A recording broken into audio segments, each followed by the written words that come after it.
The incidence of unauthorized aircrafts traversing Belizean airspace as well as landings in the far reaches of the country has increased considerably over the past 12 months. Sightings of low-flying planes circling above rural areas in the dead of night are now a frequent occurrence. So too are the vestiges of those that successfully touched down, discharged of illicit contents, and destroyed by fire. Despite a so-called intelligence-led effort by law enforcement to capture and seize, one man says he is ahead of the police department and can prove with certainty that there is collusion and complicity within its ranks. We have heard on countless occasions governmental officials are saying police is never involved. All right? 2010 we proved that different, but those ones that was involved with the drug plane on the Southern Highway, they end up getting exonerated.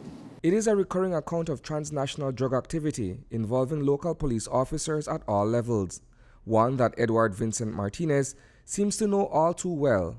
November 29th, 2016, there was a landing in La Democracia.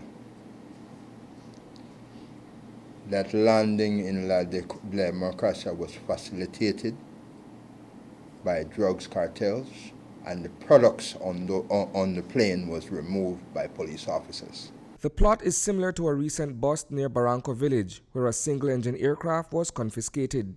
Not far away was Police Constable Peter Graham.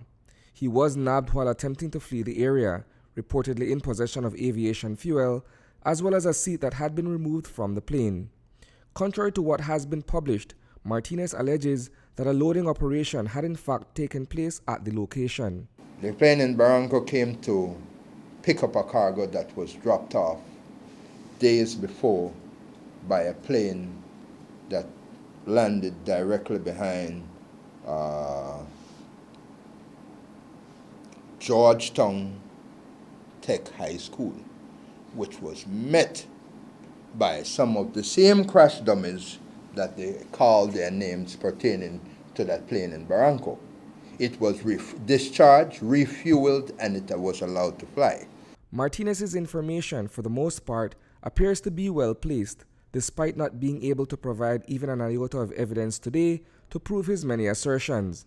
Authentic, simply because he has been fairly accurate with details of where and when suspected drug planes would arrive in country. All my post always has, if not a geographical landing area, or a Google landing area. And each time it hits on the nose. The police department, as reluctant as it has been when it comes to the whistleblower, is aware of his knowledge. Acting Commissioner of Police Chester Williams, prior to Martinez's coming forward. I can assure you that if any information is revealed that we believe to be credible and warrants police investigation, then we will move to do our own investigation to see if we can confirm or deny those allegations. Those claims being made by Martinez are quite bold, listing senior officers who are purportedly involved in illegal activities with Mexican cartels. For want of material proof, we will not name those officers. Any name that I call, I will present evidence to support it.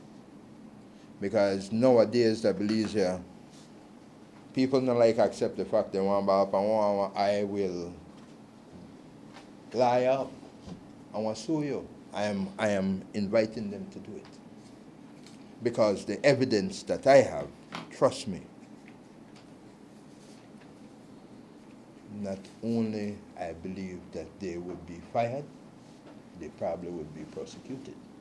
Those details also have a lot to do with the seizure of a huge quantity of cocaine in northwestern Orange Walk district in the vicinity of Tres Leguas. 2 Mexicans and 3 Belizeans, including former commanding officer of the Orange Walk Police Formation, Superintendent David Chi, and Police Constable Norman Anthony, were arraigned on charges related to that bust. I am not going to divulge to the public the results or the nature of our operations that we did up north. Whatever information was obtained from those operations, we are surely acting on them, and we continue to do whatever follow-up that needs to be done where those informations are concerned. But Martinez says he has the facts on what went down with Anthony's subsequent arrest. If you recall the press conference from the police on that drug plane, I heard them say they investigated the matter for 48 hours, and the first statement from them that Mr. Anthony had nothing to do with it. If the media was sharp on it, they would have caught on. Mr. Anthony was home the said night. He was not detained for no longer than a couple hours. The reason why he was charged is because the fear of evidence. Somebody anonymously called them and told them, listen to me. If you're not charged, man, I want to reveal certain things. And that is how miraculously later you hear the man was being charged. Reporting for News 5, I am Isana Cayetano.